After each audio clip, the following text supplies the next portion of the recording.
കേരളക്കര ഒന്നാകെ ഉറ്റുനോക്കുന്ന കേസാണ് കൊച്ചിയിൽ നടി ആക്രമിക്കപ്പെട്ട സംഭവം. വർഷങ്ങളായി നടക്കുന്ന കേസ് ഇപ്പോൾ അന്തിമഘട്ടത്തിലേക്ക് കടക്കുകയാണ്. 2017 ഫെബ്രുവരി 17-നാണ് എറണാകുളത്ത് നടി ലൈംഗിക അക്രമത്തിന് ഇരയായത്. കൃത്യം നിർവഹിച്ച പൾസർ സുനി, സിനിമാ താരം ദിലീപ് ഉൾപ്പെടെ 15 പേരാണ് കേസിലെ പ്രതികൾ. ആക്രമിക്കപ്പെട്ട നടിയോട് ദിലീപിന് മുൻവൈരാഗ്യം ഉണ്ടായിരുന്നുവെന്നാണ് അന്വേഷണ സംഘത്തിന്റെ കണ്ടെത്തൽ. കുറച്ചു നാളുകൾക്ക് മുൻപായിരുന്നു കേസിലെ ഒന്നാം പ്രതിയായ പൾസർ സുനി ആദ്യമായി ജയിലിൽ നിന്നും ജാമ്യം തേടി പുറത്തുവന്നത്. ഇപ്പോഴിതാ പൾസർ സുനിയുടെ വെളിപ്പെടുത്തലുകൾ കേരളക്കരയെ ഞെട്ടിച്ചിരിക്കുകയാണ്. ദിലീപാണ് നടിയെ ആക്രമിക്കാനുള്ള കൊട്ടേഷൻ തന്നത് എന്നും 1.5 കോടിയാണ് വാഗ്ദാനം ചെയ്തത് എന്നും സുനി പറയുന്നു. ദിലീപിന്റെ സുഹൃത്തും സംവിധായകനുമായ നാദിർ ഷാ, ദിലീപിന്റെ മാനേജർ അപ്പുണ്ണി എന്നിവരുമായി ബന്ധപ്പെട്ട ചില കാര്യങ്ങളെക്കുറിച്ചും സുനി വെളിപ്പെടുത്തുന്നുണ്ട്. നടി ആക്രമിക്കപ്പെട്ട കേസിലെ സാക്ഷി കൂടിയാണ് അപ്പുണ്ണി.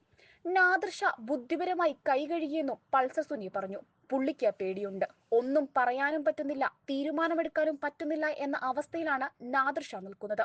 ദിലീപിന്റെ മാനേജർ അപ്പുണ്ണിയെ പണത്തിനായി വിളിച്ചിരുന്നുവെന്നും പൾസർ സുനി വെളിപ്പെടുത്തി.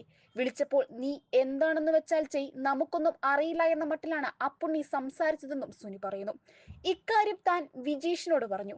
ആരുടെ കയ്യിൽ നിന്ന് കാശ് കിട്ടിയാലും ഇനി അവരുടെ കാശ് വേണ്ട എന്ന് അവൻ പറഞ്ഞു. നീ അത് വേണ്ടെന്ന് വെച്ചേക്കെന്നും പറഞ്ഞു. അങ്ങനെ വരെ തീരുമാനിച്ചതാണ്. താനും പറഞ്ഞു അങ്ങനെയെങ്കിൽ ആ പണം പോട്ടെ എന്ന്.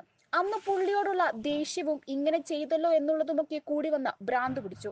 നമുക്ക് കോടതിയിൽ പറയാമെന്നൊക്കെ വിജീഷ് പറഞ്ഞു.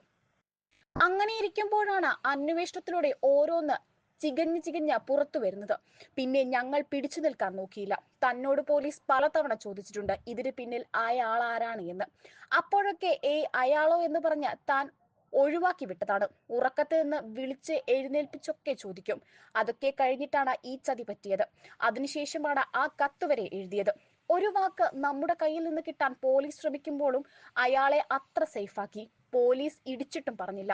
അങ്ങോട്ടും ഇങ്ങോട്ടും നിസ്സാര കാര്യം പറഞ്ഞ അപ്പുണ്ണിയുമായി തെറ്റിയതാണ്. നിന്നെ കൊണ്ട് ചെയ്യാൻ പറ്റുന്നത് എന്താണെന്ന് വെച്ചാൽ ചെയ്, ഞങ്ങൾ നോക്കിക്കോളാം എന്ന് പറഞ്ഞു.